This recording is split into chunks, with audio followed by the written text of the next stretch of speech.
Siapa aja, Bu? Iya, coba dijawab. Apa yang disebut dengan indeks dan apa fungsinya?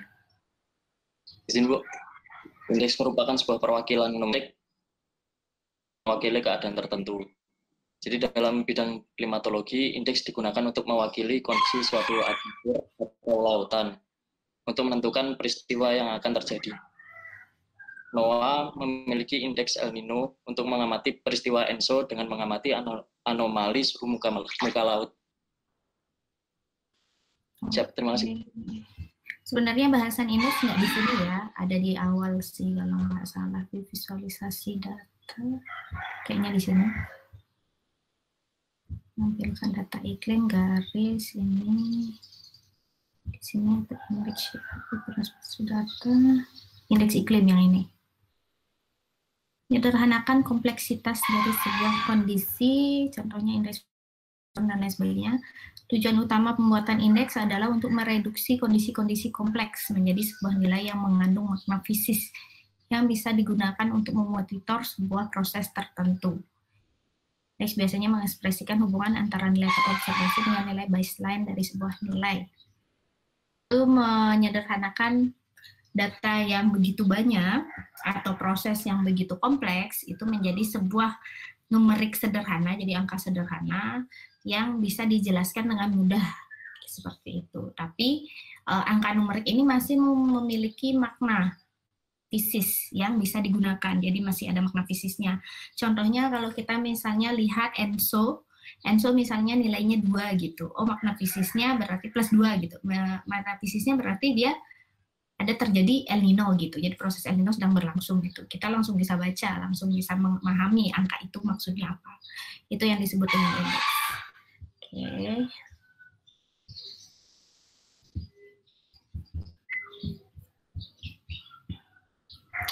Oke. Berikutnya adalah jelaskan bagaimana tahap analisis dalam penentuan sebuah indeks. Jadi tahap analisis indeks ini saya minta ke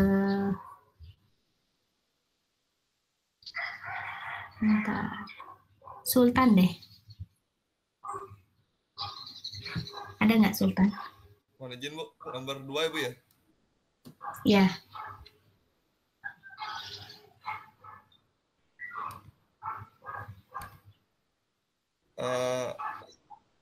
Jelaskan bagaimana tahap analisis dalam penentuan sebuah indeks.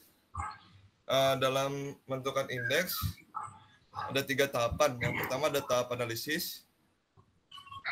Di tahap ini digunakan dengan mempelajari latar belakang keilmuan dari suatu masalah yang ingin diselesaikan dan analisis data terkait. Kemudian ada tahap kedua, yaitu merupakan analisis data. Di sini analisis akan dibutuhkan ketika perlunya dilakukan pengelolaan awal data sebelum perumusan indeks. Selain itu juga analisis perlu dilakukan untuk parameter yang belum jelas hubungan dengan tujuan yang ingin dicapai. Mungkin cukup Bu. Oke.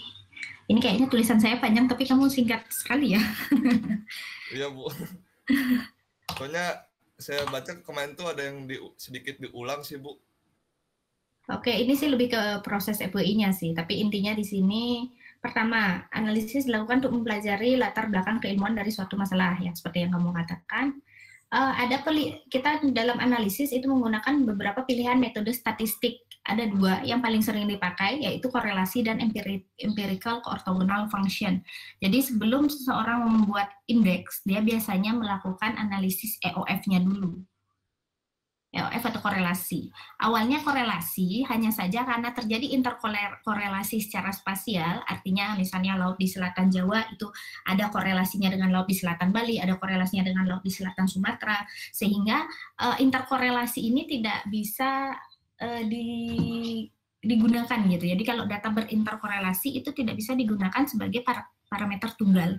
Kalau kalian misalnya ingat di statistik mengatakan ketika ada regresi, itu asumsinya setiap parameter yang diregresikan ini tidak ada hubungannya. Jadi misalnya kalian punya multiple regresi, kalian regresikan antara El Nino, IOD, kemudian panas laut di Indonesia, itu kalian mengasumsikan bahwa El Nino tidak ada hubungannya dengan IOD sama sekali, jadi dua ini independen. Begitu juga dengan SST di Indonesia, itu juga independen. Nah, dari situ muncullah analisis yang lain yang dilakukan, ini dari tahun yang sangat lama sekali, yaitu empirical orthogonal function. Jadi dilakukan analisis EOF terlebih dahulu. Nah, di sini saya tidak jelaskan lebih lanjut karena kita akan mempelajarinya di di analisis dan prediksi 2. Oke. Nah, yang pertama itu adalah latar belakang keilmuan, dan juga sepertinya udah dijelaskan. Itu harus mencatat apa saja yang menjadi dasar teori dari perumusan indeks ini. Kemudian ada beberapa pertanyaan yang perlu dijawab, yaitu apa saja parameter yang terlibat, apakah data parameter tersebut bisa dikumpulkan dengan mudah, dan apakah peran dari masing-masing parameter dalam proses itu bisa dijelaskan, dan kriteria apa yang mau dipakai untuk menjelaskan proses yang diinginkan. Yang kamu bilang, analisis data, ada indeks yang sudah jelas tujuannya seperti SPI dan lain sebagainya, itu bisa langsung dirumuskan. Namun untuk indeks-indeks lainnya seperti contohnya yang mengalami proses yang lebih rumit seperti kebakaran hutan, itu dengan berbagai macam prosesnya, itu masih perlu dilakukan pembelajaran lebih lanjut karena perlu dilakukan percobaan langsung atau perlu dikumpulkan datanya. Nah, setelah analisis barulah dilakukan perumusan indeks. Kalau dari saya sih seperti itu, sepertinya ringkasannya. Oke. Kemudian berikutnya adalah bagaimana perumusan indeks dilakukan. Untuk perumusan saya minta ke mana ya tadi ya? Ini. Hafiz ada? Muhammad Hafiz. Siap, hadir Bu. Ya, silakan. Izin menjawab nomor 3. Setelah analisis selesai, dilakukan perumusan untuk membuat standar perhitungan indeks. Perumusan biasanya erat kaitannya dengan nilai normal dari suatu dataset. Karena indeks biasanya digunakan untuk mengetahui variasi iklim yang terjadi, maka perlu dilihat bagaimana geraknya terhadap normal. Oleh karena itulah, sebagian indeks adalah bentuk anomali suatu parameter iklim. Apalagi jika parameter yang digunakan hanya satu. Perumusan juga bisa dilakukan dengan penentuan lokasi indeks dalam sebuah distribusi frekuensi. Dalam hal ini, persentil, desil, dan kuartil adalah hal yang lumrah dipakai. Selain lokasi, bisa juga dirumuskan dengan menghitung magnitudo suatu parameter. Cara lain adalah dengan mendefinisikan suatu nilai berdasarkan suatu kriteria untuk tiap parameter yang kemudian nilai-nilai tersebut bisa digabungkan menjadi sebuah indeks. Ini bisa dilihat dari Holiday Climate Index atau HCI. Pada akhirnya perumusan ini menggunakan ribuan cara dan bermacam-macam kreativitas tergantung tujuan yang dipakai. Sudah. Oke, saya nanya dikit ya. Lokasi salah satu contoh yang menggunakan magnitudo di dalam perumusan indeksnya. Kamu tahu nggak magnitudo?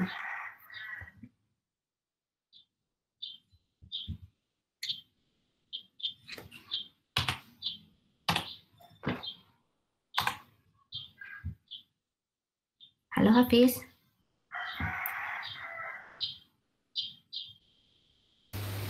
Izin Bu, untuk magnitudo sendiri seperti besaran yang menyatakan secara jelas tentang berapa besarnya energi yang pada saat terjadinya anomali atau pada saat terjadinya perubahan yang kemudian dijadikan kriteria dalam menentukan indeks. Mungkin seperti besarnya energi yang mengakibatkan terjadinya perubahan anomali. Oke. Salah satu ada sih contohnya, salah satu itu indeks untuk tropical cyclone itu juga pakai magnitudo kalau nggak salah. Tapi ya adalah salah satu bagian kecilnya sih karena dia ada banyak berbagai macam kriteria kemudian dijadikan satu. Tapi salah satu kalau nggak salah radius apa lamanya gitu kalau nggak salah ada magnitudo. Selain itu kita juga sebenarnya bisa melakukan pengkelasan, misalnya kita bilang pengkelasan radius, misalnya radiusnya 0,1 gitu, misalnya kan dengan magnitudo -1 kita bisa katakan ya dia fenomena yang kecil seperti itu. Jadi dia lebih kepada pangkat dari besarannya. Tapi kalau contoh nyatanya ya salah satunya yang topikal cyclone sih kayaknya, kalau nggak salah. Oke. Untuk yang pertama, variasi. Nah, indeks yang berdasarkan variasi, yang pertama, itu contohnya El Nino dan IOD ya, yang paling simpel ya, karena dari rata-rata kemudian dilihat penyimpangannya itu seperti apa gitu, dari variasi.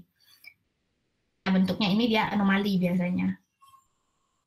Kemudian ada juga indeks-indeks, misalnya yang indeks bidang iklim ini, ada kalau nggak salah, R10 gitu misalnya, dia dengan menghitung jumlah hari yang dalam 1 tahun ketika CH-nya di atas 10 gitu. Jadi udah ditentukan angkanya R10. Atau kita bisa lihat R50 gitu. Itu juga ditentukan berarti di atas 50 mm berapa seperti itu. R20, kemudian TXX ini berdasarkan dari ekstrim, jadi berdasarkan distribusi datanya, ekstrimnya di sebelah mana, dia masuk ke TXX. TNX itu misalnya nilai minimum, cuma nilai minimum dilihat maksimum dari nilai minimumnya. Itu juga termasuk yang ditentukan dari distribusi. Distribusi frekuensi. Oke, lokasi, magnitudo tadi udah. Kriteria, oke, kriteria ini banyak di HCI, di TCI, misalnya suhu 24-25 itu nilainya 7 kah, 10 kah, atau berapakah, kemudian RH-nya 80 itu apakah 6, 7, dan lain sebagainya, kemudian dijumlah. Nah, setelah dijumlah, ditentukan dari jumlah ini, oh dia masuk di kriteria menyenangkan, cuacanya menyenangkan, apakah cuacanya tidak menyenangkan, jadi dijumlah. Kemudian selain di jumlah itu ada yang setiap nilainya dihitung mandiri. Contohnya FWI, dia ngitung FFMC dulu, kemudian ngitung DMC, kemudian ngitung DC, kemudian dari sini ngitung lagi. Nah itu indeks yang berdasarkan penggabungan nilai-nilai juga, tapi lebih rumit. Nah, ada macam cara yang bisa dilakukan ya. Jadi kalau kalian misalnya masuk ke sebuah indeks itu latar belakang dari indeks ini itu biasanya beda-beda gitu. Jadi proses yang digunakan, kemudian cara penghitungannya, kenapa cara penghitungannya harus seperti itu juga berbeda-beda. Oke. Penting indeks ini dapat mencerminkan kondisi apa sih yang terjadi, yang digambarkan. Seperti itu. Oke. Tadi dengan Hafiz ya. Oke, udah. Berikutnya pertanyaan. Jelaskan tahap evaluasi dalam penentuan sebuah indeks. Untuk evaluasi indeks, saya minta ke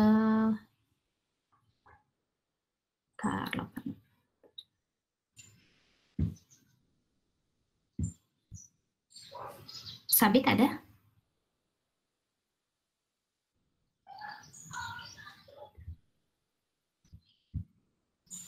Sabit mana nih?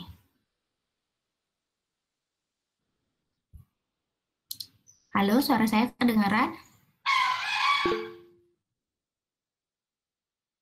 Kok bisa pakai mikrofon ya? Ya udah, ntar aja deh. Saya lewatin aja dulu Sabit ya.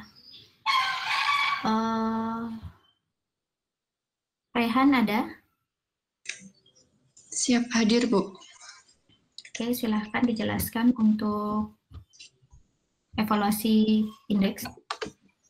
Siap, Bu. Izin menjawab, Bu. Izin menjawab. Jelaskan tahap evaluasi dalam penentuan sebuah indeks.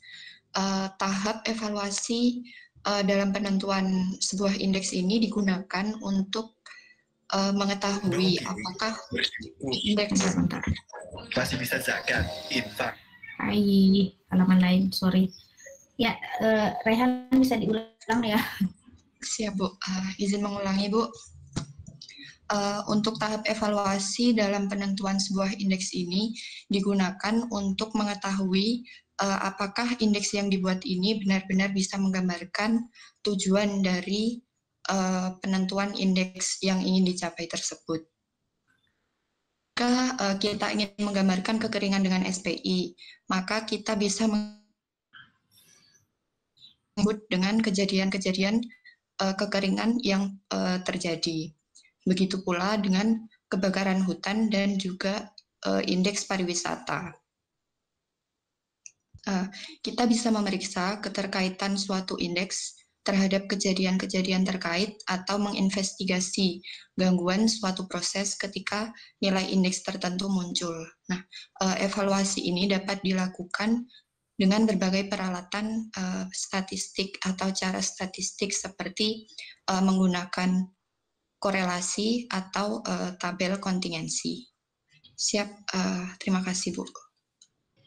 Oke, di sini salah satu contohnya untuk indeks pariwisata gitu. Kira-kira apa sih yang bisa kamu gunakan untuk mengevaluasi indeks-indeks pariwisata? Karena ini ya, indeks pariwisata ini salah satu indeks yang paling ini ya bermasalah, bukan bermasalah sih, paling banyak menjadi perdebatan di kalangan ahli klimatologi. Karena indeks itu banyak yang dibuat di luar, kemudian diaplikasikan di Indonesia. Nah, kira-kira apa yang bisa menjadi bukti kalau indeks itu bisa digunakan di Indonesia atau tidak?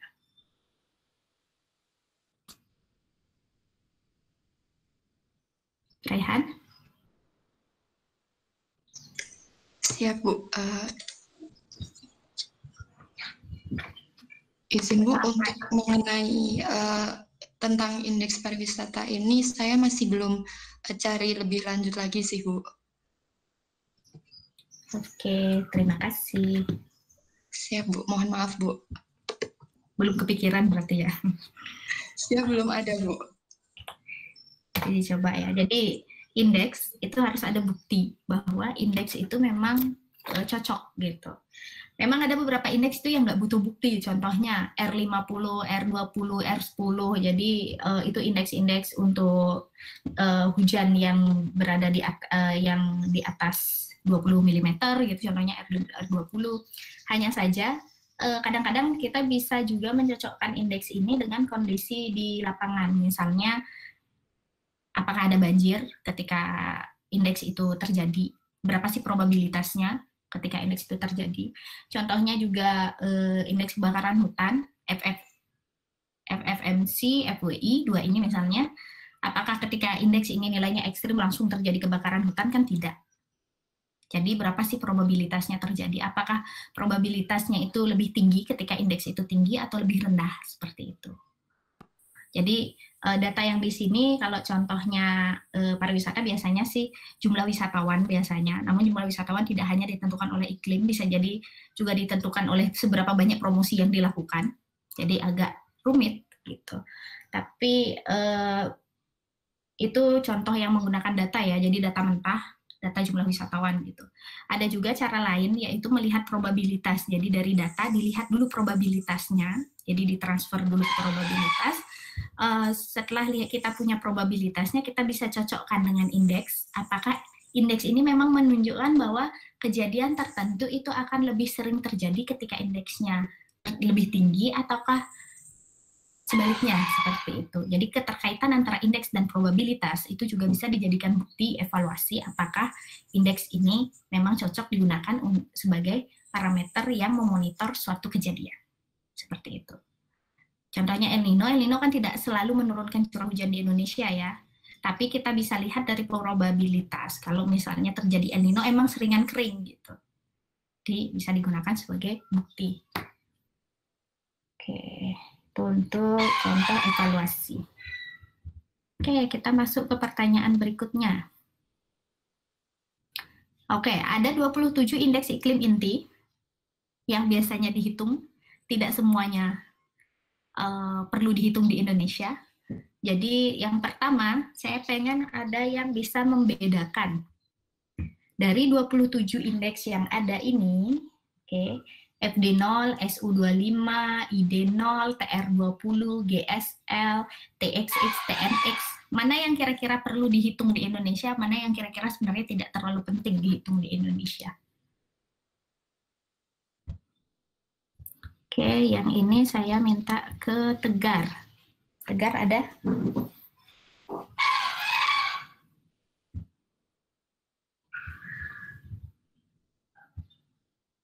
Halo? Tegar ada?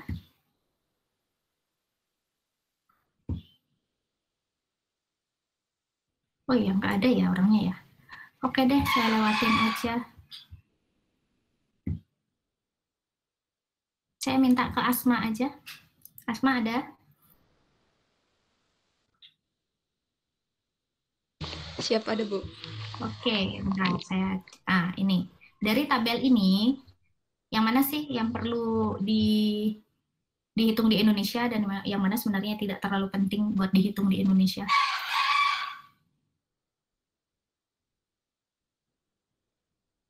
Izin Bu, mungkin dimulai dari yang perlu dihitung di Indonesia ya Bu ya.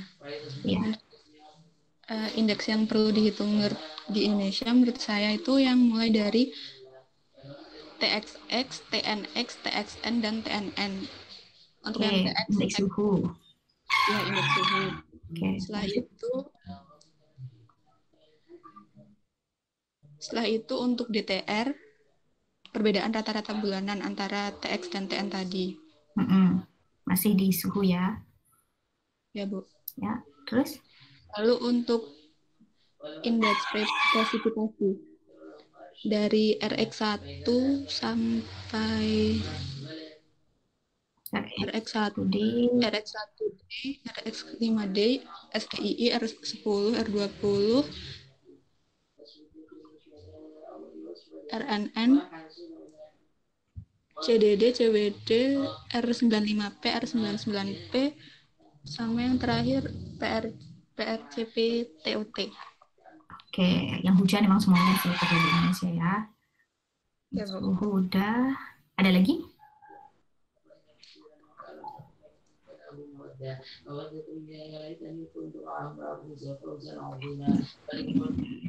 Nah, yang tidak perlu dihitung? Untuk yang tidak perlu dihitung tuh FDO, SU25, ID0, TR20, sama GSL. Terus dari 5 ini alasannya kenapa? Kalau untuk FD0 ini kan frost days. Jumlah hari dalam setahun dengan suhu minimum kurang dari 10, sedangkan Indonesia kan letaknya di ekuator, jadi tidak mungkin suhunya kurang dari 0. Kecuali di Jayawijaya ya? Ya, ya Bu. Jayawijaya. Oke. Itu juga berlaku untuk yang indeks ID kosong. Oke. Untuk SU25? Untuk SU25. Izin Bu, untuk SU25 mungkin bisa diperhitungkan di Indonesia. Oke. Yang GSL kenapa?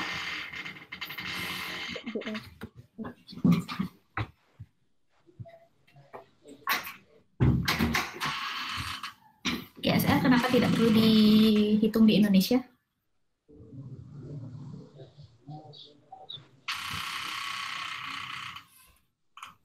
Izin Bu, kurang tahu Bu untuk yang GSL. Oke, nggak perlu jawab semua sih. Ya. Oke, nggak perlu jawab semua sih sebenarnya. Udah bagus kok. Oke, berarti kan sistemnya nggak dihitung ya.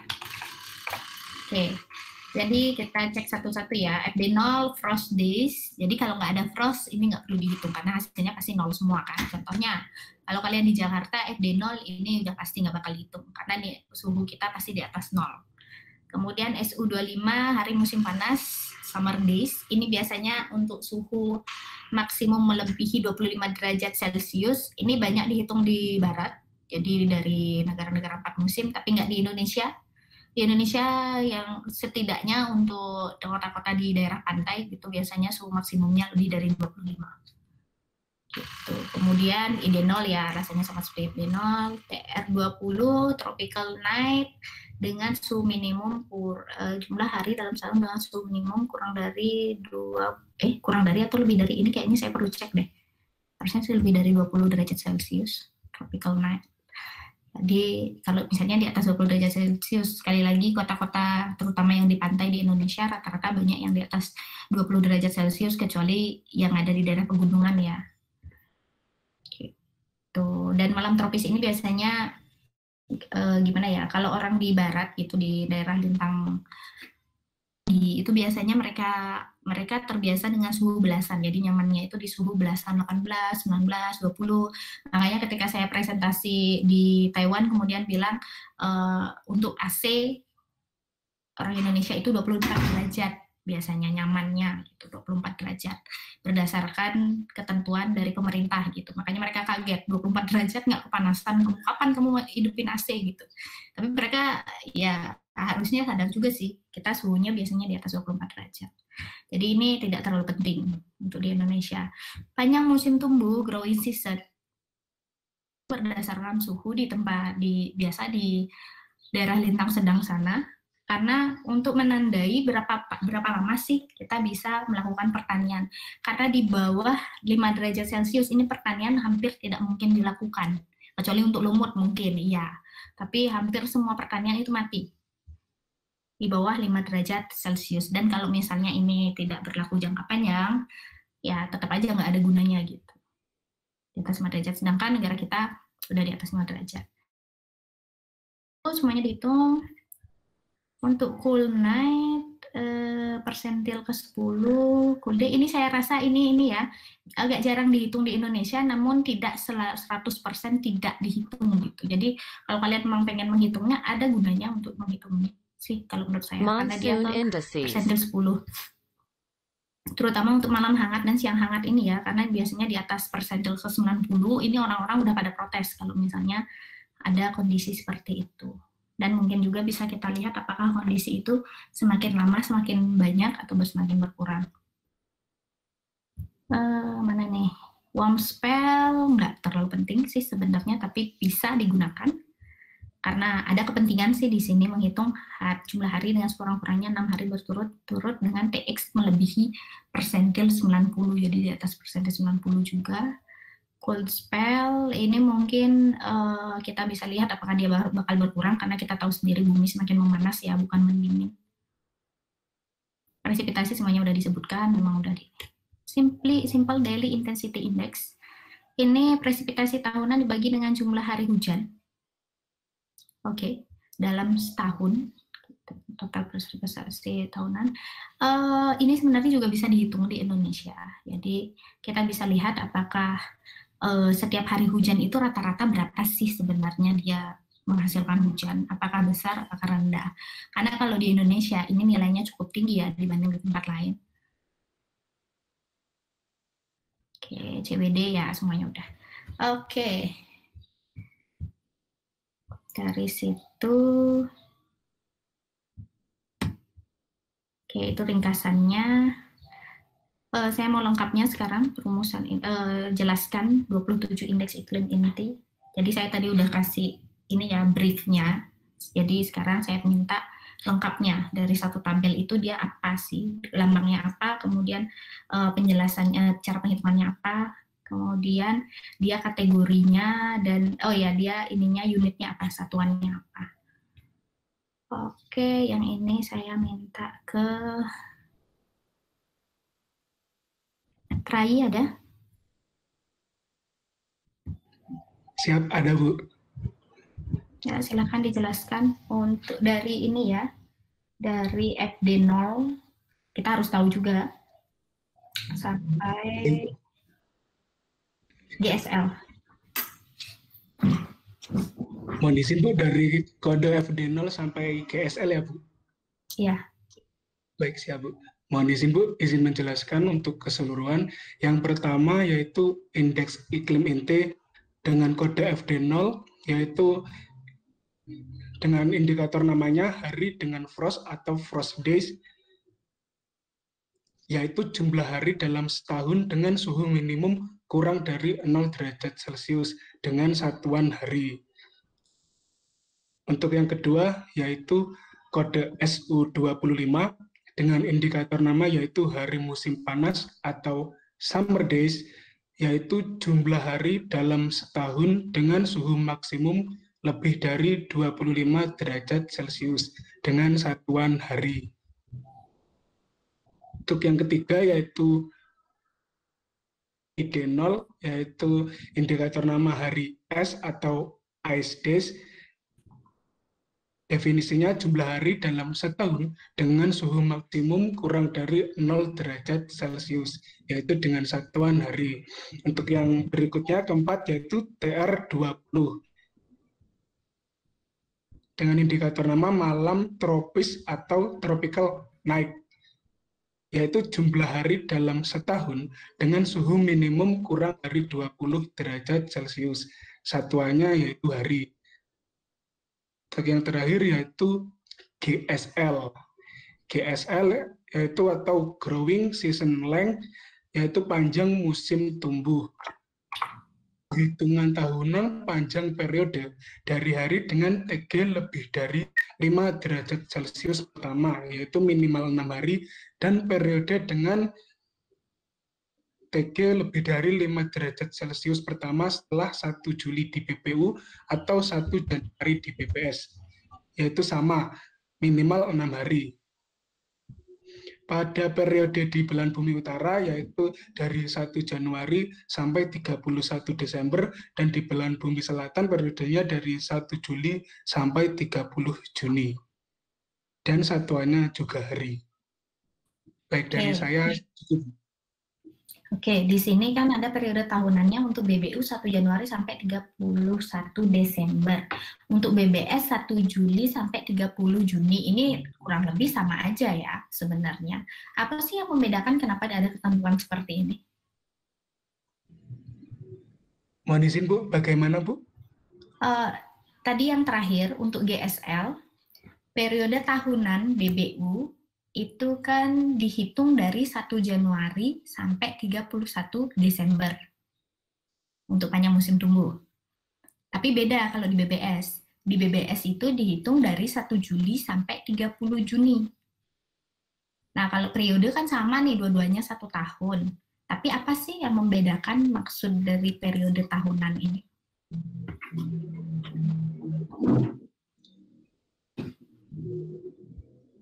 Mohon izin Bu, kalau mungkin menurut saya yang berpengaruh yaitu letak atau posisi matahari ketika pada periode tersebut. Untuk yang di BPU yaitu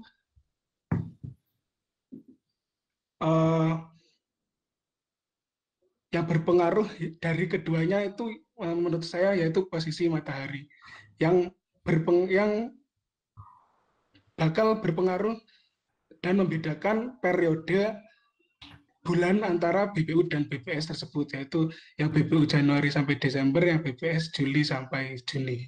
Jadi yang posisi mataharinya, Bu. Oke, terima kasih. Jadi ini sebenarnya gini ya, dia mengapit biasanya GSL itu growing season, itu dimulai dari musim semi dan berakhir di musim gugur. Jadi musim semi itu katanya masa nanam, musim gugur itu masa panen. Biasanya seperti itu. Oke, jadi banyak buah-buahan itu panennya di musim gugur. Gimana caranya menentukan panjang musim tumbuh ini? Mereka ingin mengapit awal dari musim semi dan musim gugur sebagai akhir. Itulah kenapa di BBU dia itu mulai dari 1 Januari sampai 31 Desember karena musim seminya di bulan Maret. Kemudian musim gugurnya di bulan September. Nah, September dan seterusnya lah. Begitu. Tapi di BBS lain, musim seminya itu dimulai dari September dan musim gugurnya itu di Maret gitu. Nah, itulah kenapa dia untuk periodenya dilihat dari Juli sampai Juni. Seperti itu agar mengapit musim semi dan musim panas. Begitu ya. Oke. Siap, terima kasih. Berikutnya untuk indeks. Nah, ini indeks-indeks penting sih di Indonesia ya. TXX, TNX, TXN, TNM, TN10P, TX10P, TN90P, TX90P. Jadi mulai dari TXX sampai TX90P biar satu paket. Ini saya minta ke mana tadi ya? Oh ya, ini siapa? Sabit udah gabung belum? Udah bisa ini chat? Izin Bu, apakah sudah terdengar Bu? Oke, udah terdengar. Dari TXX sampai TX90P ya? Baik Bu. Mohon izin Bu, untuk indeks selanjutnya yaitu yang pertama TXX. TXX ini untuk indikator namanya yaitu max Tmax, yaitu nilai maksimum bulanan dari suhu maksimum harian. Adapun untuk satuannya yaitu derajat Celcius. Selanjutnya yaitu TNX. Untuk TNX, indikator namanya itu max Tmin, adalah nilai maksimum bulanan dari suhu minimum harian. Adapun untuk satuannya itu derajat Celcius. Lalu untuk selanjutnya kodenya TXN, untuk yaitu min Tmax. Min Tmax ini yaitu nilai minimum bulanan dari suhu maksimum harian. Adapun untuk satuannya sama derajat Celcius. Lalu untuk selanjutnya kodenya TNN, untuk indikator namanya yaitu min Tmin, adalah nilai minimum bulanan dari suhu minimum harian. Untuk satuannya pun sama derajat Celcius. Untuk selanjutnya ada kode TN10P. Untuk TN10P ini indikator namanya malam dingin atau cool nights, yaitu persentase dari hari ketika TN kurang dari persentil ke-10. Untuk satuannya yaitu hari. Selanjutnya kodenya TX10P, di mana untuk indikator namanya siang dingin atau cool days.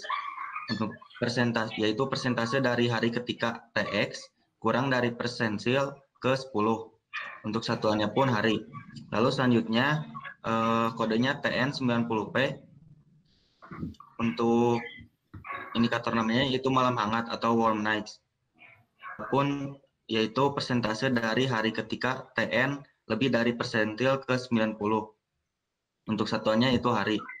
Selanjutnya kodenya TX90P, indikator namanya itu siang hangat atau warm days, di mana yaitu persentase dari hari ketika TX lebih dari persentil ke-90. Untuk satuannya pun hari. Oke, terima kasih atas jawabannya ya. Nilai maksimum bulanan dari suhu maksimum harian, nilai minimum bulanan dari suhu maksimum harian. Nah, di sini. Nah, menurut kamu, apa gunanya untuk mempelajari ekstrim sih? Kenapa mereka sampai membuat indeks ini, kira-kira?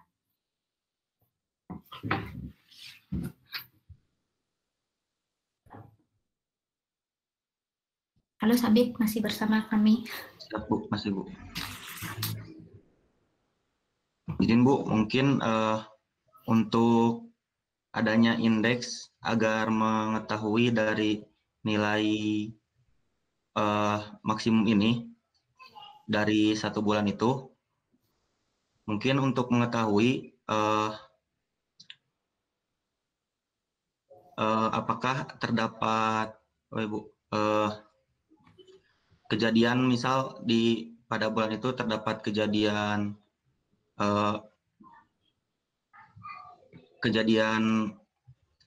yang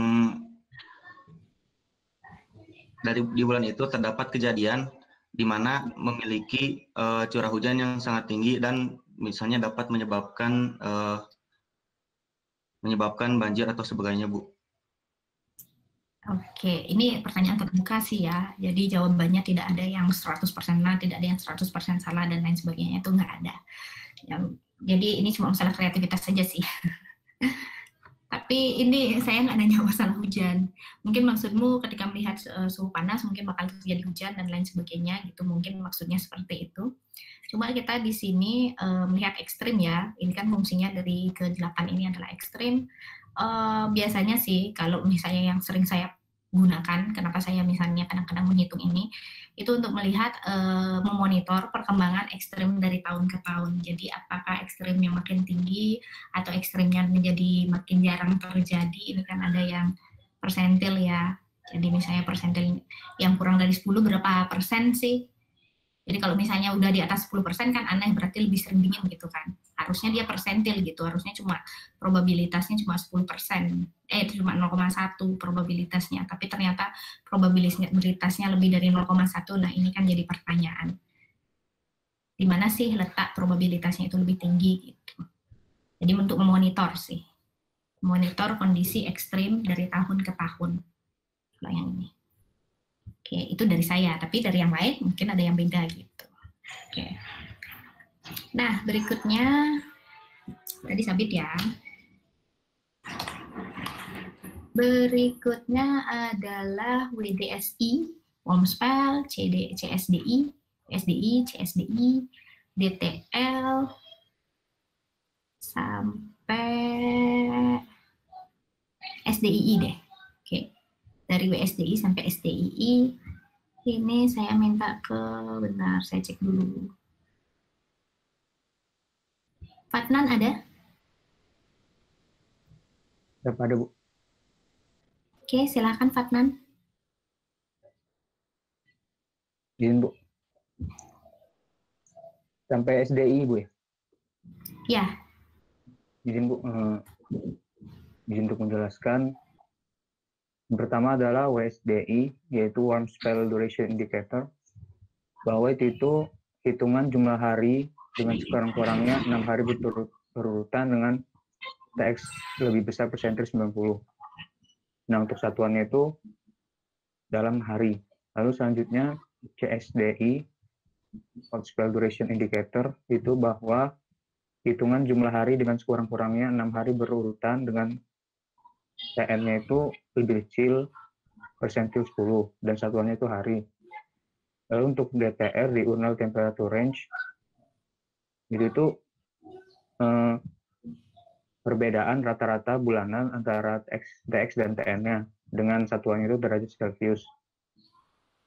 Selanjutnya RX 1 day, itu bahwa presipitasi harian maksimum bulanan dengan satuannya itu milimeter, dan RX 5 day itu presipitasi harian maksimum selama 5 hari berturut-turut bulanan. Dan yang terakhir SDII, Simple Daily Intensity Index, itu menjelaskan bahwa total presipitasi tahunan dibagi dengan jumlah hari hujan yang didefinisikan sebagai lebih besar sama dengan 1 mm dalam setahun. Dengan satuannya itu milimeter per hari. Mungkin itu, Bu. Oke, terima kasih atas jawabannya. Oh ya, apa sih bedanya RX1D sama RX5D? Perhitungannya dari perhitungan. Mana yang angkanya lebih besar, RX1D atau RX5D biasanya?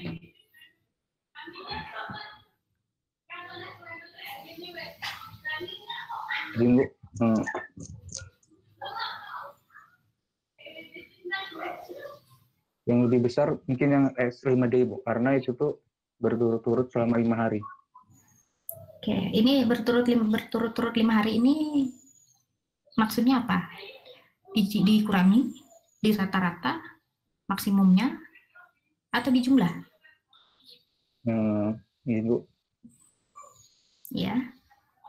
Mungkin untuk nilai maksimumnya itu selama 5 hari.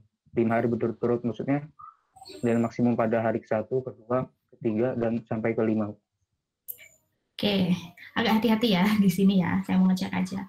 Jadi di sini RX1D itu presipitasi harian maksimum bulanan, artinya dalam 1 hari, kumulatif 1 hari. Kemudian RX5D ini maksimum 5D precipitation, jangan lihat maksimumnya. Orang Inggris itu, jadi bahasa Inggris itu yang belakangnya yang lebih penting. Jadi 5D precipitation ini lebih penting, dia kumulatif 5 harian. Kalau RX5D. Baru nanti selama 1 bulan dicek berapa ininya, berapa yang terbesar. Jadi misalnya tanggal 1, 2, 3, 4, 5 itu misalnya 100 mm gitu misalnya. Kemudian tanggal 2, 3, 4, 5, dan 6 itu misalnya 250 mm gitu misalnya. Jadi dihitung terus bergerak, baru dicari maksimumnya. Seperti itu. Oke. RX5D.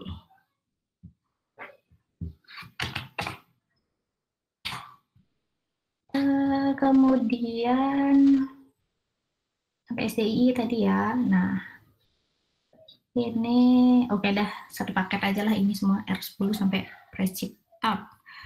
Yang ini saya minta ke Zaki ada?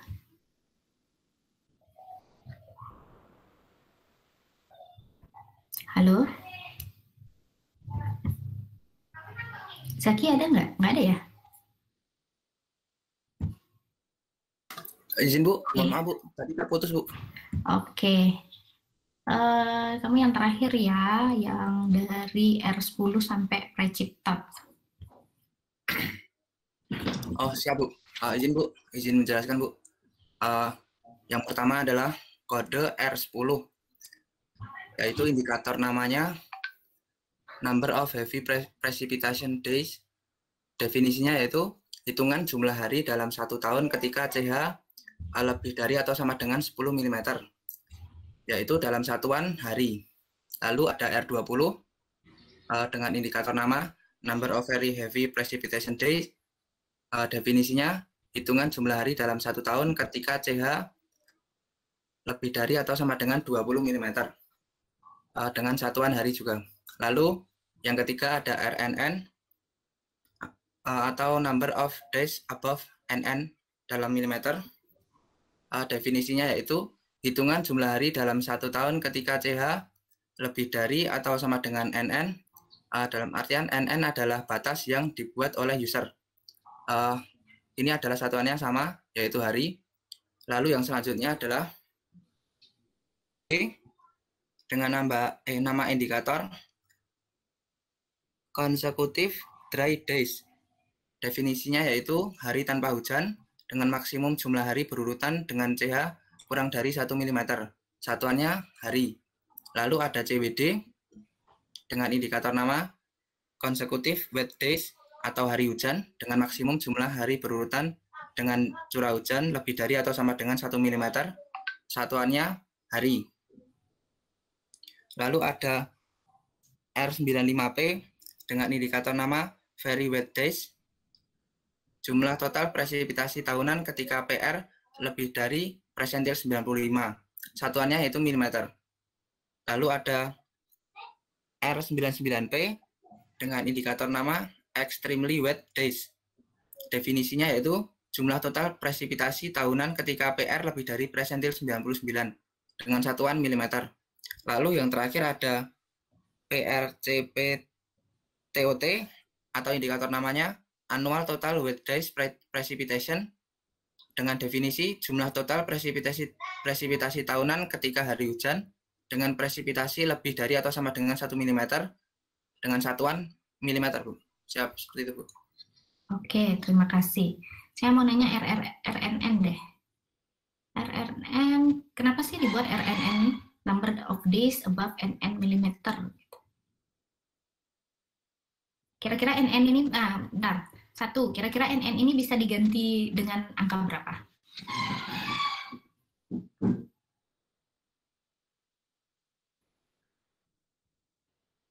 Halo? Izin Bu, izin jawab Bu. Mungkin bisa diganti dengan apa namanya? Rata-rata hujan Bu. Biasanya dari tahun-tahun sebelumnya gitu Bu. Jadi bisa digunakan sebagai patokan gitu Bu. Kenapa harus rata-rata? Ada alasan tertentu kenapa kamu milih rata-rata? Karena pada suatu daerah itu rata-rata itu biasanya digunakan sebagai acuan Bu. Jadi kalau misal tahun ini itu rata-ratanya sekian, bisa tahun selanjutnya itu biasanya rata-ratanya akan mendekati tersebut Bu. Oke, terima kasih. Itu salah satu pendekatan ya. Jadi NN ini bisa tergantung dari nilai statistik setempat, mau dipakai klimatologis apa, sesuai dengan kepentingannya. Misalnya user pengen tahu kalau berapa hari sih ini hujannya itu di atas rata-rata gitu misalnya kan, atau hari-hari hujan di atas rata-rata. Kalau misalnya kita di Indonesia karena hujan kita agak lebih banyak ya dibanding dengan daerah lain, jadi NN ini bisa juga kita tentukan sendiri menyesuaikan dengan kebutuhan kita. Contohnya Kalau misalnya di BMKG kan kalau curah hujan itu 1 harian di atas 50 gitu misalnya kan udah dibilang ekstrim gitu. Ini bisa diganti menjadi R55 gitu. R50 gitu misalnya. Sesuai dengan kepentingan. Oke. Jadi NN ini bisa diganti dengan berbagai angka sesuai dengan kepentingan. Angka hujan maksudnya, angka yang berkaitan dengan hujan. Oke, nggak bisa R-10 ya, karena hujan itu nggak ada yang -10. Hujan itu minimumnya 0. Oke, terima kasih, Jaki. Untuk berikutnya, indeks monsun deh, kayaknya pertanyaannya nih. Oke, jelaskan dan jelaskan beberapa monsoon indices yang kamu ketahui. Beberapa aja ya, ini juga monsoon index ini banyak banget. Saya juga tidak bisa melist semuanya, karena Indonesia sendiri beberapa indeks mereka ada yang melakukan penelitian. Oke, yang ini saya minta ke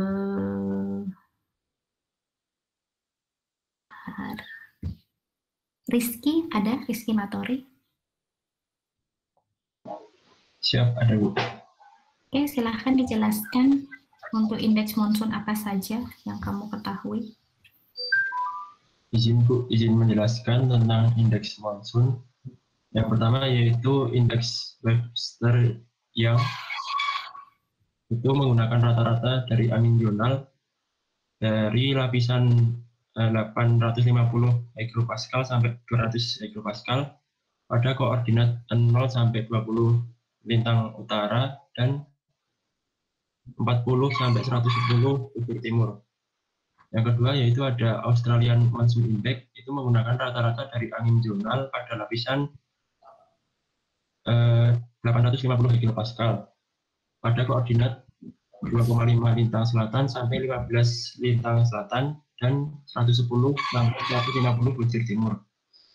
Selanjutnya, South Asian Monsoon Index itu menggunakan rata-rata dari angin meridional pada lapisan 850 sampai 200 hekropascal di koordinat 10 sampai 30 lintang utara dan 70 sampai 110 bujur timur.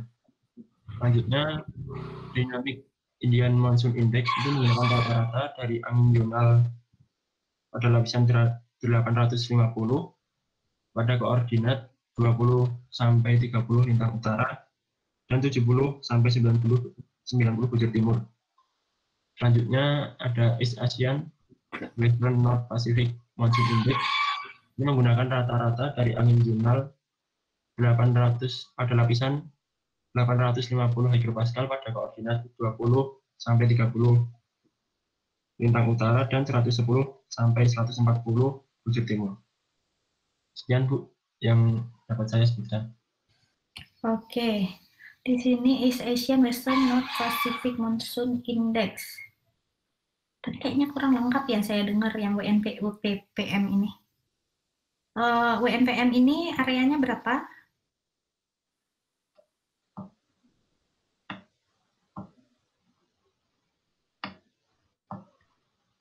Tadi areanya berapa aja WNPM? Izin Bu, yang WNPM ya Bu? Iya. Dari lintang 5 sampai 15 lintang utara dan 90 sampai 130 bujur timur. Untuk selanjutnya 20 sampai 30 lintang utara dan 110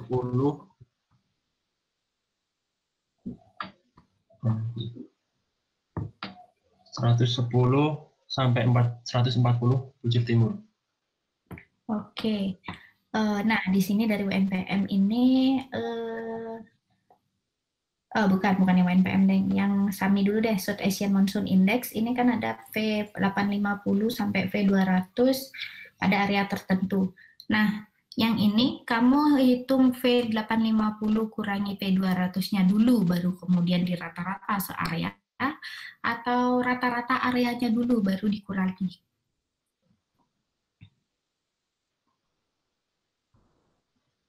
Izin Bu, bagaimana Bu? Dari SAMI ya, South Asian Monsoon Index, ini kan V850 dikurangi V200 pada 10 derajat lintang utara sampai 30 derajat lintang utara, 70 derajat bujur timur sampai 110 derajat bujur timur. Nah, yang ini proses perhitungannya. Apakah kamu menghitung V850 dikurangi V200 terlebih dahulu, kemudian barulah seluruh area di rata-rata. Anggap aja kamu punya data grid nih. Jadi area di situ ada misalnya di dalamnya ada 20 grid. Apakah kamu mengurangkan V850 dengan V200 dulu? Ataukah kamu rata-rata dulu gridnya, barulah kamu kurangi V850 dan dengan 200-nya, V200-nya? Izin Bu, kalau dari perhitungannya itu dihitung areanya dulu Bu. Di rata-ratakan, baru yang anginnya itu Bu. Nah, oke. Benar ya, jadi areanya dulu di rata-rata, baru kita hitung ini antara lapisan yang berbeda. Itu juga yang terjadi di WYI ya. Oke, terima kasih. Rizky udah. Nah, berikutnya kita ngomongin indeks stabilitas atau labilitas atmosfer. Yang ini saya minta ke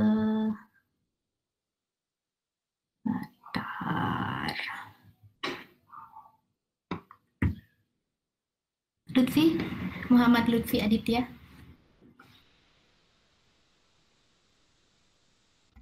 Siap, Bu.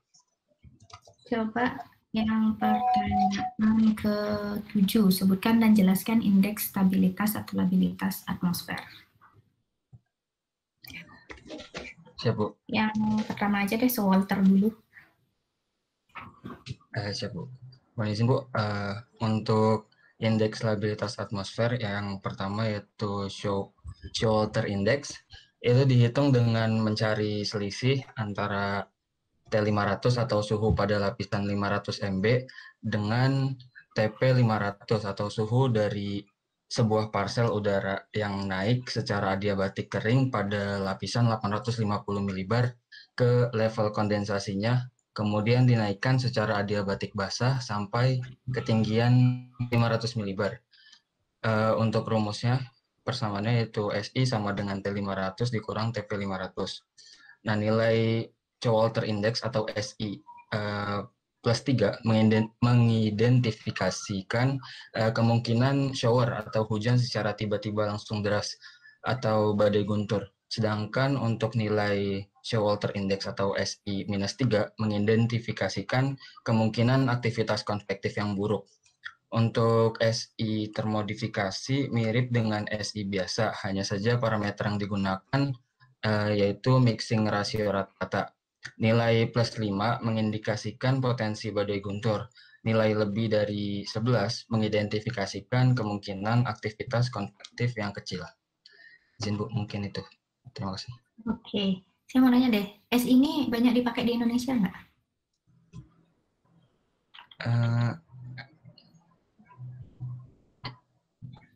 Izin Bu, menurut saya banyak Bu. Nah, oke. Meskipun kamu belum baca ya, tapi ditebak bisa banyak.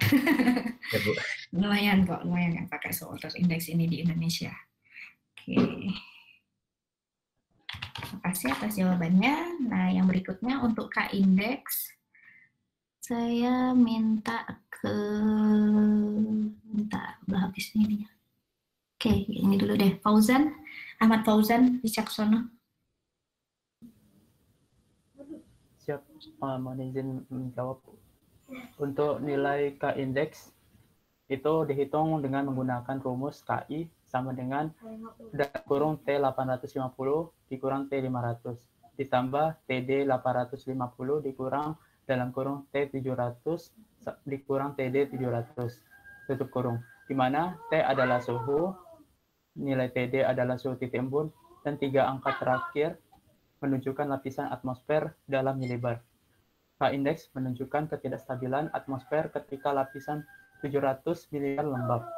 Sayangnya, indeks ini bukan indikator badai guntur yang baik, mengingat udara kering pada lapisan 700 milibar mungkin saja ada aktivitas konvektif. Nilai K-Index untuk kriteria plus 20 mengindikasikan itu potensi terjadinya thunderstorm massa udara. Lalu untuk K-Index plus 40 mengindikasikan hampir 100% kemungkinan terjadinya thunderstorm massa udara. Dan terakhir, K-index lebih dari plus 30 mengindikasikan potensi terjadinya mesoscale convective complex atau MCC. Itu aja, Bu. Mungkin. Oke, terima kasih. Pertanyaan sama. Kira-kira K-index ini lumayan mumpuni dihitung di Indonesia sehingga banyak yang pakai atau enggak kira-kira? Mohon izin, Bu. Mungkin juga sering dipakai untuk K-index karena di sini juga digunakan untuk mengindikasikan itu potensi kompleks konvektif, yang mana daerah tropis di Indonesia itu wilayah yang konvektif. Mungkin itu. Ya, oke. MCC banyak terjadi di Indonesia ya. Oke.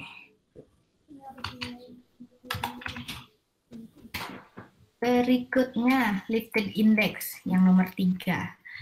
Yang ini saya minta ke Aditya. Siap, mohon izin, Bu. Apakah suara saya sudah terdengar, Bu? Udah. Siap, mohon izin, Bu. Untuk lifted index, perhitungan lifted index atau LI mirip dengan SI, yaitu T500 dikurangi TP500. Bedanya TP500 pada LI dihitung berdasarkan rata-rata suhu lapisan geopotensial 100 mV terbawah.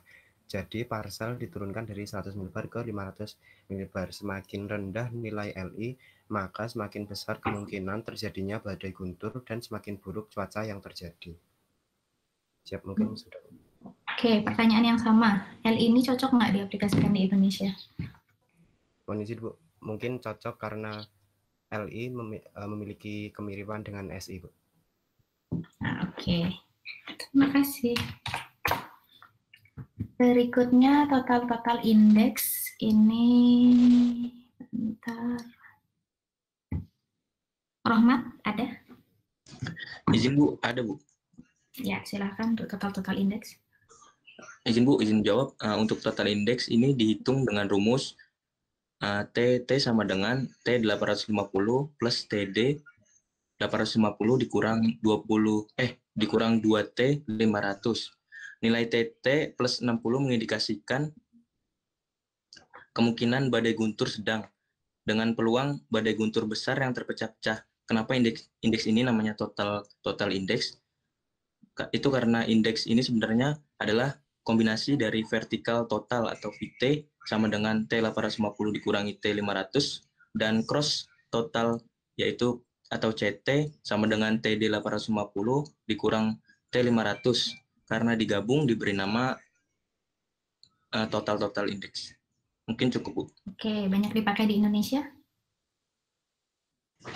Izin, Bu, mungkin untuk ini banyak, Bu. Kira-kira kenapa dia banyak? Karena di sini banyak kemungkinan badai guntur dan peluang badai guntur besar yang terpecah-pecah di Indonesia. Oke, banyak sih kemungkinannya. Jadi hampir di semua wilayah itu biasanya T850 dan T500 ini sangat penting ya, karena T500 itu steering level. Artinya kalau misalnya kelembabannya itu nyampe di titik 500 ini, itu hujan besar biasanya terjadi karena ini udah tersedot terus ke atas gitu. Karena di atas 500 ini kecepatannya kalau nggak salah makin tinggi kecepatan anginnya. Jadi shear anginnya pun akan menarik udara ke atas. Seperti itu. Sedangkan untuk T850 di titik 850 ini sangat dibutuhkan untuk kelembabannya. Jadi dilihat kelembabannya itu bisa naik apa enggak dan cukup enggak, karena yang supply itu yang 850 biasanya. Gitu. Kenapa 850? Karena di situ geostropis pertama. Jadi ketika tidak terlalu banyak hambatan. Jadi kita bisa identifikasi. Sedangkan kalau misalnya masih banyak hambatan di bawah kan masih anginnya itu masih nongkrong masa udaranya itu masih nongkrong di sana di sini gara-gara gesekan. Tapi kalau 850 kita udah tahu bahwa ini adalah masa udara yang artinya kelembaban yang udah tinggal kalau ada yang udara naik dia bakal naik semua gitu tanpa adanya tersangkut di sana sini gara-gara gesekan. Oke, terima kasih jawabannya.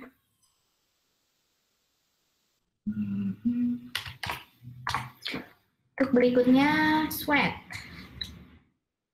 teringat. Sweat index. Sweat index ini saya minta ke Timothy. Silakan Timothy. Siap Bu, izin Bu. Untuk sweat test atau sweat index ini dihitung dengan formula sweat sama dengan 12 TD 850 ditambah 20 atau TTT min 49 ditambah 2V 850 ditambah V 500 ditambah 125 atau S plus 0,2, di mana bagian pertama 12 TD 850 diberi nilai 0 jika titik embun lapisan 850 bernilai negatif dalam skala Celcius. Untuk jika nilai TT-nya lebih kecil dari 49, bagian kedua juga menjadi 0. F adalah lambang kecepatan angin dalam knot dan S adalah nilai sinus dari selisih arah angin pada lapisan 500 mbar dan 850 mbar. Di mana bagian terakhir bernilai 0 jika yang pertama angin lapisan 850 antara 130 sampai 250 derajat dan yang kedua angin lapisan 500 mbar antara 210 sampai 310 derajat. Yang ketiga selisih arah angin 500 mbar dan 850 mbar bernilai lebih besar dari 0 atau 4 kecepatan angin kedua lapisan lebih besar dari 15 knot. Nilai sweat plus 250 mengindikasikan potensi konveksi kuat. Untuk nilai plus 300 mengindikasikan batas untuk badai guntur hebat.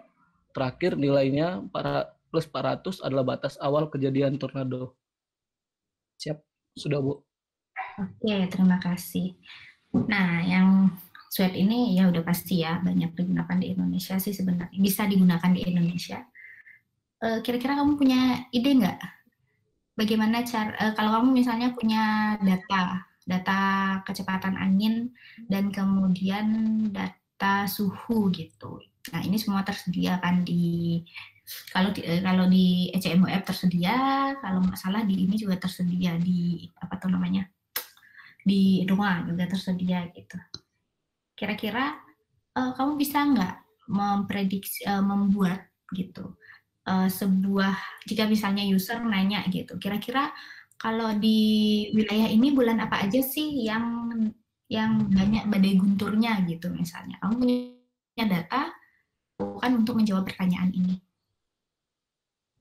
Mohon izin Bu, kalau menurut saya bisa membuat peta seperti itu, misalnya bisa menganalisis dari data suhu dan data angin yang tadi Ibu bilang, namun untuk hasilnya tidak seakurat mungkin Bu, karena kan untuk menentukan badai guntur juga di daerah masing-masing itu kan butuh banyak data juga Bu, bukan angin sama hujan juga Bu, atau suhu. Ya, Bu. Angin sama suhu kalau yang ini. Oke.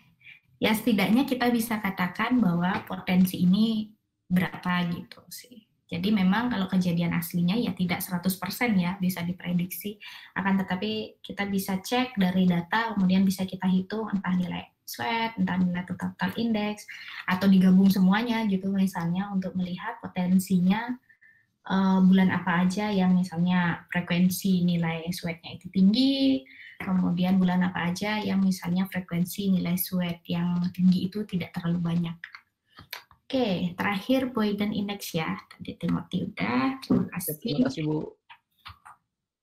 Boyden Index ini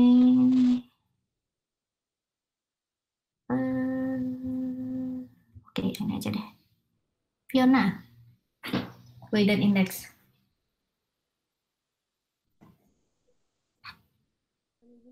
Fiona ada nggak? Izin Bu, apakah terdengar? Suaramu kecil sekali, Fiona. Dengar, Bu. Aduh, kecil sekali suaranya. Bentar. Izin Bu, sudah terdengar. Oke, udah ada. Saya udah gedein juga volumenya di sini. Oke, silahkan. Untuk Boyden Index, dihitung dengan rumus BI sama dengan Z 700 sampai dengan 1000 dikurangi T 100 sampai dengan 200. lalu dikalikan dengan Z 700 sampai dengan 1000 adalah selisih ketinggian potensial antara lapisan 700 milibar dan 1000 milibar. Indeks ini biasa digunakan untuk mendiagnosa badai guntur yang dihasilkan front, yaitu tidak ada di Indonesia.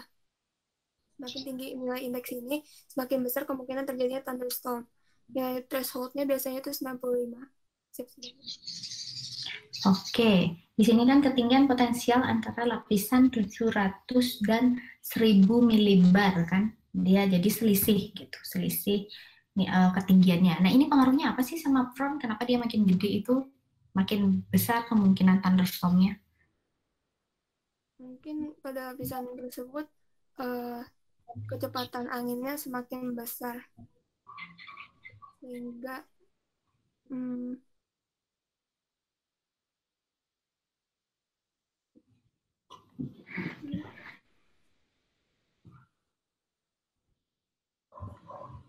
karena itu pada lapisan tersebut dipengaruhi oleh angin front. Oke, jadi front ini dia itu sebuah sebuah garis batas antara dua massa udara yang berbeda, ya kan? Nah, front ada dua. Kamu tahu nggak front apa aja, Fiona? Mungkin front polar dan subpolar. Oke, nah itu juga jet stream ya, jet stream. Sebenarnya ada dua yang lebih simpel lagi sih. Jadi front panas dan front dingin gitu. Kalau front panas itu lebih landai, sedangkan front dingin itu biasanya lebih terjal. Nah, makin tebal. Jadi kalau makin tebal front ini gitu, dengan dilihat dari selisih ketinggian geopotensial antara lapisan 700 milibar dan 1000 milibar, gitu. Kalau misalnya lapisan geopotensialnya ini makin tebal, jadi selisih antara 700 dan 1000 ini makin besar, itu dia biasanya cukup banyak ini ya. Jadi frontnya itu cukup tebal, cukup tinggi, sehingga potensi untuk terjadinya thunderstorm itu juga lebih tinggi.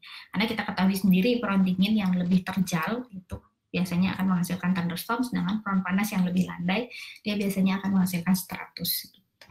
Jadi dia cuma mengidentifikasi mana sih yang lebih terjal gitu sih sebenarnya. Kalau yang Boyden Index ini. Makanya sebenarnya ini tidak terlalu cocok untuk di Indonesia karena kita tidak terlalu banyak berurusan dengan front. Udara di sekitar kita semuanya panas, ada campuran udara dingin dan udara basah, dan udara panas. Gitu. Oke, terima kasih.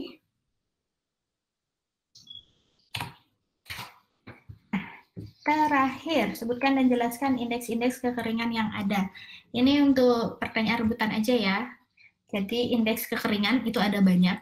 Jadi saya yakin kalau rebutan kalian harusnya bisa menjelaskan indeks yang berbeda. Jadi nggak boleh sama. Saya hanya mengambil 5 indeks pertama yang unik. Jadi kalau misalnya ada yang giliran kedua dan ketiga itu indeksnya sama, yang kedua yang dapat, yang ketiga saya lewatin. Gitu. Oke. Sebutkan dan jelaskan ya kode indeks sama penjelasan indeksnya. Nah, itu dimulai dari sekarang. Untuk pertanyaan nomor 8. Sebutkan dan jelaskan. Nur Irfan, PDSI, analisis neraca air. Oke, ya, dia neraca air. PDSI, Nur, dapat ya.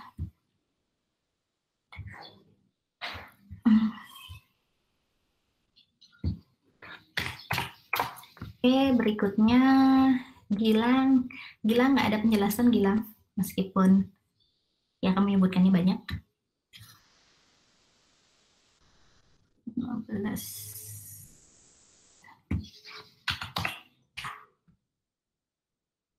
Kemudian Asma, NDWI, LSWI belum ada sih. Arif. Penjelasannya kurang cukup sih, cukup satu aja lah. Yang penjelasannya mumpuni. Asma.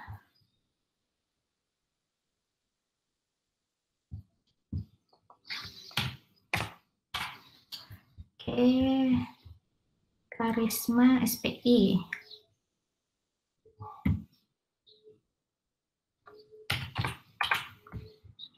Oke, terakhir Firmansyah. Oh ya sih, kekeringan juga sih FU ini. Oke, ini banyak lagi penjelasannya. Oke dah.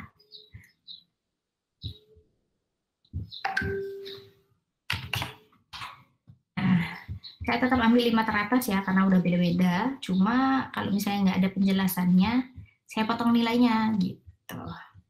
Oke. Oke, jadi rebutannya udah.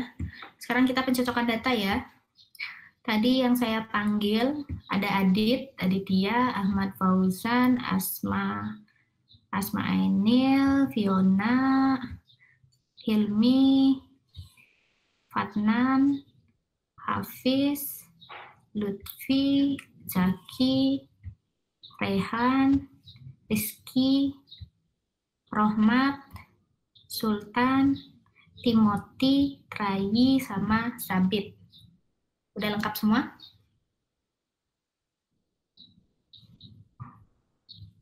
Oke, lumayan banyak ya. Kemudian 5 teratas yang di sini. Oke, itu ada Gilang. Ini kayaknya saya salah ketik.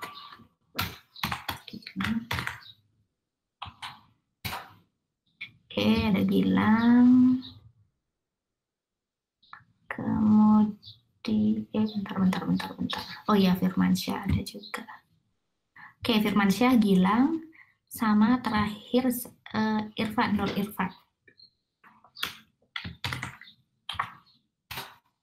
Udah ya untuk hari ini. Untuk yang materi teori minggu depan saya masih ketik. Jadi kita ngomongin setelah saya cek, sebaiknya kita tidak usah langsung jumping ke metode prediksi, tapi saya mau kasih sedikit teori tentang bagaimana sih prediksi dan perakiraan gitu, sama visualisasi, sama statistik dasarnya gitu sih. Oke, jadi misalnya moving average dan segala macamnya, median average gitu. Jadi bukan cuma moving average, cuma yang rata-rata ya, rata-rata bergerak, tapi juga ada median bergerak yang kayak gitu-gitulah. Jadi saya mau masuk ke situ dulu. Barulah kita nanti masuk ke metode A itu gimana, metode B itu gimana. Oke. Ini masih saya ketik. Jadi karena banyak rumusnya jadi saya ngetik satu-satu sih. Oke. Jadi nanti mungkin hari Jumat mungkin baru saya upload. Nah, untuk pertemuan kali ini itu udah selesai semua. Ada yang mau didiskusikan?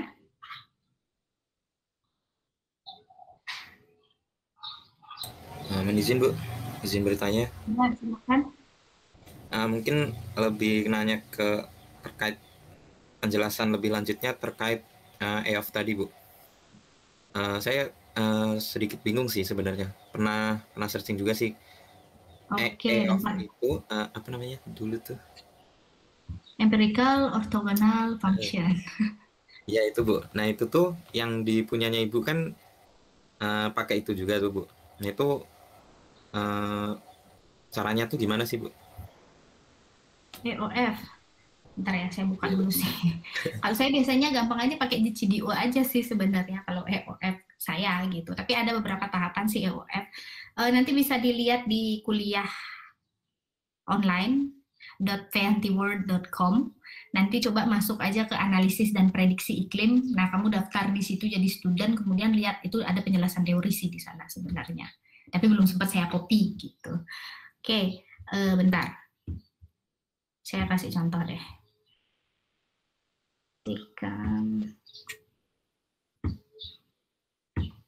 Nah, ini contohnya, ya ini kegiatan yang saya kerjakan untuk persyaratan dosensi. Nah, contohnya ini, kalau misalnya saya udah punya peta seperti ini, jadi ini peta EOF.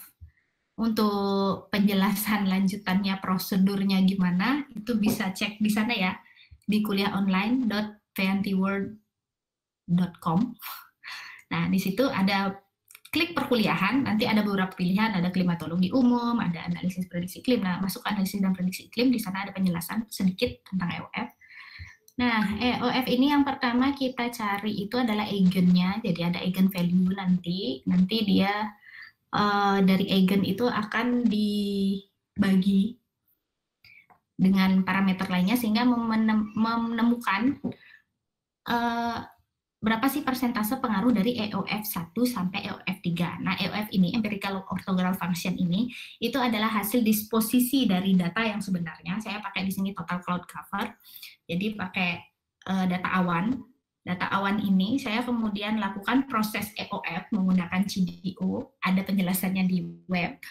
Oke, dari situ kemudian data ini akan terdekomposisi sehingga antara satu titik grid dan titik grid lainnya itu tidak ada interkorelasi. Jadi mereka berdiri sendiri.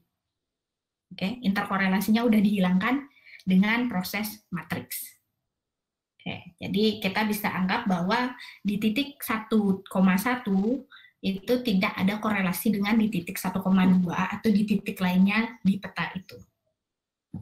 Sehingga ketika kalian memetakan, petanya akan jauh berbeda dibandingkan dengan peta peta awalnya gitu. Dan dekomposisi ini akan membagi beberapa jadi dia tidak menghilangkan kemudian dibuang, enggak. Jadi semua dari data ini kemudian dihitung eigenvalue-nya untuk memisahkan parameter-parameter independen. Jadi nanti dibagi menjadi EOF 1 sampai EOF n, apa yang mau kamu tulis, bisa aja sampai 200 gitu. Oke, jadi setelah kita lihat nanti EOF 1 itu menandakan kejadian atau parameter yang paling berpengaruh, biasanya yang persentasenya paling tinggi pengaruhnya itu menjadi EOF 1, yang kemudian nomor 2 itu menjadi EOF 2, pengaruhnya nomor 3 itu menjadi EOF 3. Makanya kebanyakan orang itu akan motong untuk analisis EOF, biasanya hanya diambil di bagian awal aja. Kalau di sini saya cuma ambil 3, jadi dari EOF 1 sampai 3, jadi ada persentasenya. EOF 1 itu sekitaran 25%, ya sekitaran segitulah. Gitu. Petanya nanti akan ada beberapa. EOF 1 itu terkait dengan eigen 1, artinya parameter pertama yang menjadi variabilitas suatu fenomena. Nah, ini udah jauh berbeda dibanding peta awalnya. Kita bisa lihat di sini bahwa seluruh Indonesia ini warnanya biru gitu, kemudian sekitarnya ini warnanya orange. Jadi ada couple antara benua maritim Indonesia dengan wilayah perairan yang memang benar-benar perairan di sekitarnya, atau wilayah perairan luas yang ada di sekitarnya. Begitu kita cek, nanti dari EOF ini, kita bisa menganalisis prinsipal komponen, jadi turunan keduanya, prinsipal komponen. Nanti kita bahas deh di apa tuh namanya, kalau saya lagi yang ngajar analisis prediksi iklim. Oke, jadi kita akan turun menjadi prinsipal komponen. Jadi ini prinsipal komponen 1 yang orange.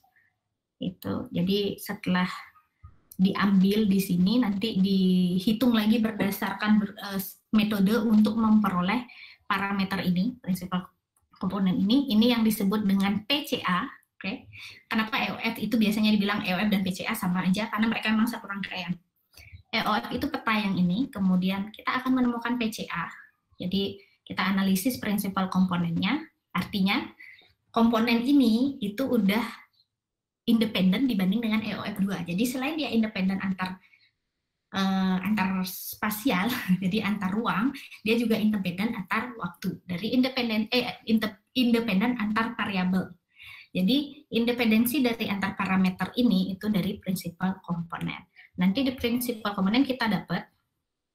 Nah, dari sini kita cocokkan dengan fenomena yang ada. Kalau mau udah ada fenomenanya, biasanya bisa dicocokkan.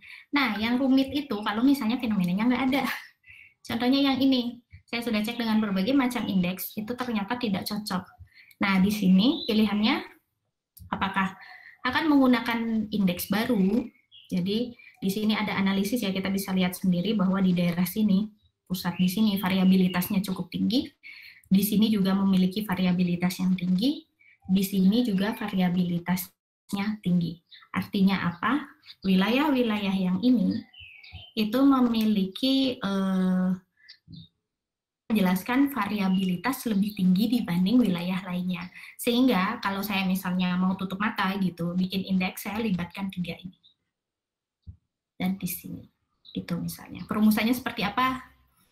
Dicoba dicek lagi apakah benar seperti ini, apakah cocok dengan prinsipal komponennya atau tidak, apakah sudah menjelaskan prinsipal komponennya dengan baik, kemudian itu bisa dikasih nama, oh ini indeks A yang belum pernah saya ketahui dihasilkan dari TCC gitu misalnya, itu bisa. Nah, terkait dengan indeks, seperti yang saya katakan tadi di sini ya, saya mengambil indeks dari sini, kemudian di sini, kita bisa cek di sini. Di sini ada ekstrim dia sendiri nih, yang variabilitasnya tinggi sendiri dibanding dengan wilayah lainnya. Wilayah lainnya itu kan warnanya agak kabur ya, berarti dia variabilitasnya sebenarnya sedikit lebih rendah. Nah, dari sini kita bisa lihat bahwa kita dapat mengambil wilayah ini saja untuk menjelaskan variabilitas wilayah-wilayah sekitarnya. Karena dia termasuk yang paling tinggi gitu. Jadi kita bisa potong wilayah ini, ambil data TCC-nya, kemudian kita jelaskan untuk wilayah sekitarnya. Seperti itu. Nah, EOF ini juga digunakan di MGO kalau nggak salah untuk menghasilkan indeks MGO1, MGO2 yang dihasilkan dari prinsipal komponen 1 EOF1 dan prinsipal komponen 2 dari EOF2. Analisis ini agak banyak pilihannya, jadi ada yang langsung mengambil indeksnya itu dari prinsipal komponennya, berapa sih nilai prinsipal komponennya itu langsung dijadikan indeks. Jadi biasanya dikasih nomor. Misalnya ini TCC ya, saya mungkin aja kasih TCCI, jadi TCC indeks 1 itu menyatakan EOF1, kemudian TCCI2 itu menyatakan EOF2, kemudian TCC EOF3. Cara lainnya, kalau misalnya kalian ambil monsoon, kalau nggak salah monsoon yang mana saya lupa, itu ada penjelasan detailnya, dia menggunakan EOF, jadi setelah di EOF-kan, dia mengambil wilayah ini, gitu misalnya. Ini dijadikan satu indeks monsoon dari hasil, kalau nggak salah USI waktu itu. Jadi angin zonal, langsung, oh ini variabilitas yang besar, langsung diambil di sini. Seperti itu. Yang satu lagi itu dengan korelasi, biasanya dikorelasikan semuanya, diambil mana yang p-value-nya di bawah 0,05, ditandai. Nah, dari situ barulah dibuat indeks. Kalau EOF, bisa ambil prinsipal komponennya, atau bisa lihat petanya. Kalau misalnya seperti ini, petanya kelihatan sekali. Jadi bisa dijadikan indeks langsung. Oke, itu sih. Panjang sih. Berarti Bu, izin Bu, mohon koreksi kalau salah, berarti untuk EOF itu istilahnya analisis awal, lalu untuk kelanjutan nilainya bisa diambil dengan menggunakan PCA-nya gitu ya Bu? Ya, jadi analisis awal aja EOF. Ini belum tahap rumusan, analisis aja kondisi datanya seperti apa, pola apa sih yang ditunjukkan, kemudian setelah semua interkorelasi dihilangkan, kelihatan nggak daerah dominan itu di sebelah mana gitu sebenarnya. Oke. Baik Bu, terima kasih banyak Bu. Oke. Itu ya, tapi nanti kita ini kok belajar di semester berikutnya. Jadi EOF ini adalah salah satu aplikasi yang paling sering digunakan di meteorologi, jadi sangat sedih kalau kalian nggak paham. Itu EOF ya. Ada lagi yang mau didiskusikan sebelum kita tutup?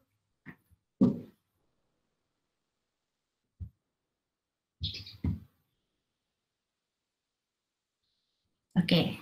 Sepertinya cukup ya, sekarang kita masih sisa 10 menit. Untuk hari Jumat, saya tidak akan langsung minta presentasi, jadi kita bahas dulu yang laporan yang minggu lalu. Oke, bahas dulu laporan yang minggu lalu, kemudian mungkin saya tanya sedikit progres yang udah sampai mana untuk yang indeks. Indeks ini kemungkinan yang nggak terlalu besar, nggak terlalu rumit juga kan, kalau kalian nggak ngambil indeks yang rumit. Nah, itu, dan boleh kok ngambil indeks yang di luar yang saya jelaskan. Silahkan, itu kan nggak saya jelaskan, Nino silahkan, asalkan tiap anak itu beda. Oke? Nah, untuk perkuliahan saya tutup sampai di sini ya, kalau tidak ada diskusi lagi, kita bisa menyesuaikan ke kegiatan kita masing-masing. Gimana? Kita tutup? Siap, Bu. Mungkin cukup. Oke, kita cukupkan sampai di sini. Selamat siang, jaga kesehatan ya. Siap, Bu. Siap, Bu. Terima kasih, Bu. Siap, Bu. Terima kasih, Bu. Oke, saya menyesuaikan ya. Silahkan kalian juga menyesuaikan kegiatan masing-masing. Oke, saya keluar dulu. Sampai jumpa lagi. Terima kasih, Bu.